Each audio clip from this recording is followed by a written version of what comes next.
Hello mga ka-anime! Welcome back sa ating channel. At bago tayo mag-umpisa sa panibagong kwento, mag-i-intro muna tayo.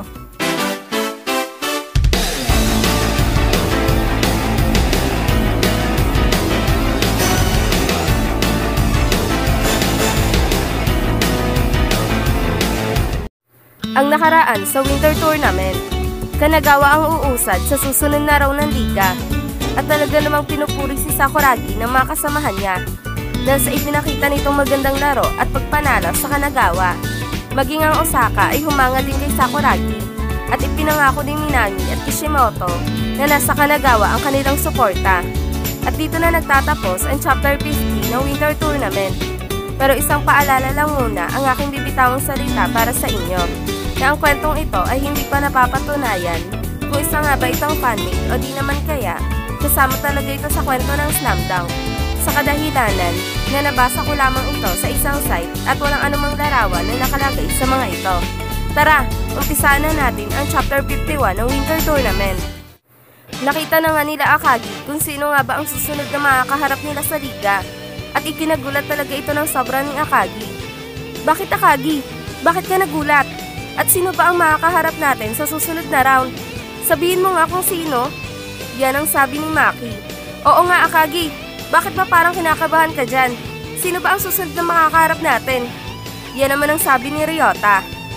Akagi, bakit ba kinakabahan ka pa dyan? Tandaan mo, kakampi mo ang henyong si Sakuragi. Kaya naman, hindi ka na dapat kabahan pa sa kahit na sinong kupunan dito sa ligang ito. Dahil lahat naman yan ay tatalunin natin. At sana, Aichi na lang ang ating makaharap. Dahil gusto ko nang talunin si Moroboshi. Yan naman ang sabi ni Sakuragi. Nang biglang tumayo si Akagi, sabay naging seryoso. Nagkakamali ka Sakuragi, dahil hindi ang Aichi ang ating makakaharap, kundi ang Akita, ang kupunan ng Sano. Yan ang sabi ni Akagi, na ikinagulat talaga ng gusto ng buong kupunan ng Kanagawa. Ano? Akita? Akala ko ba Aichi ang makakaharap natin? Pero seryoso ka ba dyan Akagi, na ang distrito ng Akita ang makakaharap natin? Di ba nga halos ang lahat ng malalaro nila sa Akita ay puro taga-Sano? Patay, pinapahirapan talaga tayo nila. Ayaw nila tayong umusad ng ganong kadali dito sa ligang ito. Yan ang sabi ni Kyota na talaga namang gulat na gulat. Mga kasama, huwag kayong mag-alala. Di ba nga, wala si Sawakita sa kanilang kupunan at nagtungo ito papunta sa Amerika. Kaya naman, sigurado ako na makakaya natin sila ngayon dahil wala ang kanilang alas ng Sawakita. Kaya naman, hindi dapat kayo masyadong kabahan dahil kayang-kaya natin sila ngayon. Yan ang sabi ni Sendo nang biglang nagsalita si Coach Chansai. Sendo, huwag ka muna magsalita ng tapos dahil hindi pa natin natitiyak na hindi pa nakakauwi si Sawakita dito sa ating bansa. At kilala ko ang batang si Sawakita. Kung alam nito na malakas ang kanilang makakaharap, sigurado akong babalik si Sawakita agad dito sa ating bansa at maglalaro sa kupunan ng Akita. At kapag nangyari yon, siguradong delikado na tayo at mahihirapan talaga tayo dito dahil iba na ang dating Sawakita na makakaharap natin. Mas magaling na ang batang yun ngayon kaysa dati dahil nasanay na ito sa mas malalakas na manlalaro doon sa Amerika. Kaya naman, isa lang ang aking tinitiyak dito na kapag bumalik si Sawakita dito sa ating bansa, doble na ang kanyang lakas kumpara dati. Yan ang sabi ni Coach Chansai na naging dahilan para makaramdam si Rukawa ng takot at saya sa kanyang sarili. Sawakita, muli na kitang makakaharap at sana nga ay bumalik ka dito sa Japan para maglaro sa Akita dahil gusto kong patunayan mo ang mga binitawan mong salita sa akin. Nadudurugin mo ang mga malalaro ng Kanagawa. At sang-ayon ako sa mga sinabi ni Coach Chansai na doble na ang galing mo ngayon kumpara dati. Pero hindi kita bibigyan ng madali ang panalo at maaaring matalo mo kami sa laban na ito. Subalit, ipinapangako ko sa aking sarili na papahirapan kita sa laban natin na ito. Dahil hindi lang naman ikaw ang nag-improve, pati na din kami. Yan ang sabi ni Rukawa sa kanyang sarili, na talaga namang sobrang seryoso. Sa kabilang banda naman, si Sakuragi ay biglang naging seryoso at napangiti. Akita, mukhang magiging maganda ang laban na to at magiging masaya na naman ako. Dahil makakaharap ko na naman ang tabachi na si Mikyo. At alam ko na mas lumaki pa ang improvement mo ngayon Mikyo. Dahil nakatitiyak ako na tinuruan ka ng kuya mo na si Masashi.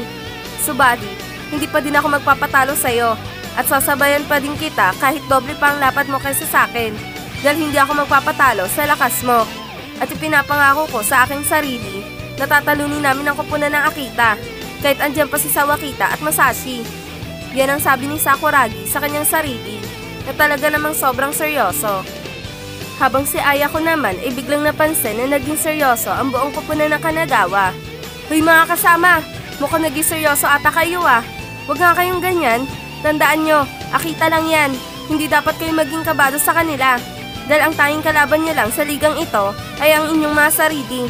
Kaya naman, magpahinga na kayo ngayon para nasa kondisyon kayo sa susunod na laban ninyo. Yan ang sabi ni Ayako. Lumipas ang ilang minuto, nakarating na ang koponan ng Kanagawa sa kanilang tinutuluyan para makapagpahinga na sila at makapag-relax. Subalit, si Sakuragi at ang iba pang manlalaro ng Kanagawa ay hindi pa natutulog. Bagkus, nagkukulitan sila at nag-aasaran para mawala ang kanilang kaba sa Akita. Hoy Miyagi, mukhang nagpapakitang gilas ka kay Ayako kanina. Kasi nga, sa liit mong yan, nagawa mo pang makipagsabayan sa mga malalaking nanlalaro ng Osaka. At pansin ko lang, na kapag andyan si Ayako at alam mong nanonood siya sa'yo, parang mas lalo mo pang ginagalingan. Yung totoo, naglalaro ka ba para sa Kanagawa o naglalaro ka para magpasikat lang kay Ayako? Yan ang pang-aasar na sabi ni Mitsui kay Ryota. Sira ulo ka talaga Mitsui, kung ano-anong lumalabas dyan sa bibig mo. At tandaan mo, ganito na talaga ako maglaro noon pa, kahit wala pa si Ayako sa buhay ko. Kaya naman, kahit andyan si Ayako o wala sa ating koponan, ganito pa din ang galaw ko. Tsaka nasanay na din naman ako nung wala siya eh. Ikaw ba naman ang mabasted ng ilang beses? Tignan ko lang kung hindi ka pa masanay. Yan naman ang pabirong sagot ni Ryota. Hoy Ayako, tignan mo si Miyagi oh. Nagpaparinig sa'yo. Mukhang may balak ulit siyang ligawan ka. Ano sa tingin mo? Pasado na ba siya o busted pa din? Yan naman ang sabi ni Sakuragi sabay tawa ng sobrang lakas. Hoy, tumigil nga kayo dyan. Mga sira ulo. Puro kayo biruan. Ang dapat niyong iniisip ngayon ay kung paano nga ba kayo mananalo sa koponan ng Akita. Magunggong kayo. Masyado kayong alerto kapag sa kalokohan na ang usapan. Yan naman ang sabi ni Ayako sa kanila. Habang sila Sakuragi, Ryota at Mitsui ay patuloy lang sa pag-aasaran. Sa kabilang banda naman, ang tatlong coach ay nag-uusap-usap patungkol sa kung paano nga ba nila matatalo ang koponan ng Akita. Mali tayo ng prediksyon. Hindi pala ang koponan ng Aichi ang ating makakaharap, kundi ang koponan ng Akita. At hindi pala nasusunod ang bracket kapag semifinals na. At tinitiyak ko sa inyo na sa laban na ito babalik si Sawakita at maglalaro sa koponan ng Akita.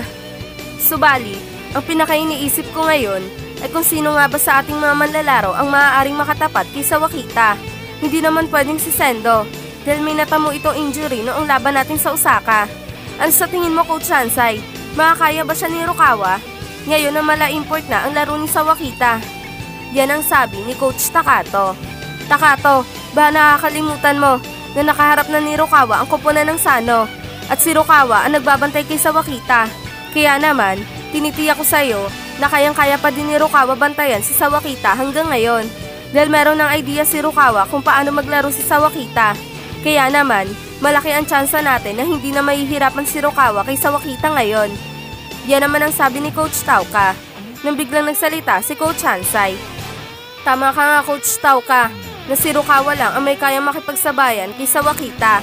Subalit, hindi lang naman si Sawakita ang problema na kakaharapin natin, kundi pati din si Mikyo dahil sobrang laki talaga ng taong ito.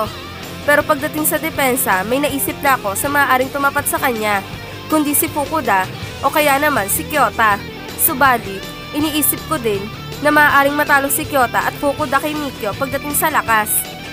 At sa lahat ng manlalaro natin, si Sakuragi lang ang naiisip kong makakatalo kay Mikyo pagdating sa lakas. Rukawa para kay Sawakita, Sakuragi para kay Mikyo, at Takagi para kay Masashi. Ngayon, kayong dalawa na ang bahala para sa dalawang bubuo para sa unang 5 maglalaro sa ating koponan. Yan ang sabi ni Coach Hansai. Sa kabilang banda naman, si Sendo ay biglang lumapit kay Rukawa. Rukawa, nice game dahil naipanalo natin ang laro laban sa Osaka. Subali, mukhang isang panganib na naman ang ating makakaharap ngayon na dahil ang koponan ng Akita agad ang ating makakaharap at maaaring maglaro pa si Sawakita sa kanila. At kapag ako ang tumapat kay Sawakita, nakatitiyak ako na mahihirapan ako ng sobra sa kanya dahil sa injury na natamo ko kay Minami.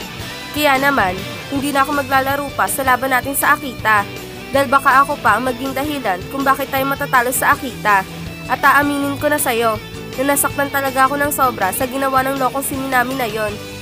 Kaya naman, kahit na gustong gusto kong makaharap si Sawakita, ipapaubaya ko na sa'yo yun ngayon. At alam ko naman na kayang-kaya mo yan si Sawakita dahil minsan mo na itong pinahirapan. Kaya naman, tinitiyak ko sa'yo na magagawa mo ito ulit dahil malaki ang tiwala ko sa'yo, Rukawa.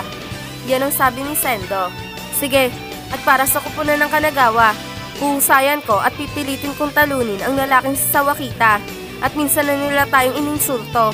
Nadudurugin niya daw ang mga batang Kanagawa. Kaya naman, ipapakita ko sa kanya na nagkakamali siya ng hinamon. At alam mo naman na siguro, Sendo, na kapag pumunta ka sa Amerika, 100% na malaki ang magbabago sa laro mo. Pero ngayon, papatunayan ko kay Sawakita na hindi na kailangan pang pumunta sa Amerika para lamang lumakas. Kaya naman, Sendo, magpagaling ka na dahil hindi ko maipapangako na mananalo tayo sa laban na ito. Subalit, ito lang ang maipapangako ko sa'yo na kahit hindi tayo manalo, sisiguraduhin ko na papahirapan ko si Sawakita ng sobra. Yan ang sabi ni Rukawa. Sa kabilang banda naman, dumako naman tayo sa panig ng Akita. At nalaman na ni Sawakita na ang susunod na makakaharap nila ay ang koponan ng Kanagawa. Kanagawa, laban sa Akita. Sigurado maglalaro si Rukawa dito, pati na din ang buong Shouku. Ngayon, tinitiyak sa inyo na ang aabante para sa finals ay ang koponan ng Akita. At kayo naman mga taga-Shouku, babawian ko kayong lahat dahil tinalo nyo kami sa Inter-High. Ngayon, ipinapangako ko sa inyo na magiging bangungot ang laban na ito para sa inyo. Yan ang sabi ni Sawakita sa kanyang sarili na talaga namang sobrang seryoso. At dito na nagtatapos ang Chapter 51 ng Winter Tournament. Isang nakabiting katapusan na naman ang ating nasubaybayan, mga ka-anime. Kaya naman, patuloy pa nating subaybayan ang mga susunod na chapter. At kung nagustuhan nyo ang ating kwento, share nyo na ito at mag-iwan na din kayo ng isang like para mas ganaan akong gumawa pa ng mas maraming video. At maraming salamat nga pala sa mga hindi nag-i-skip na ating ads.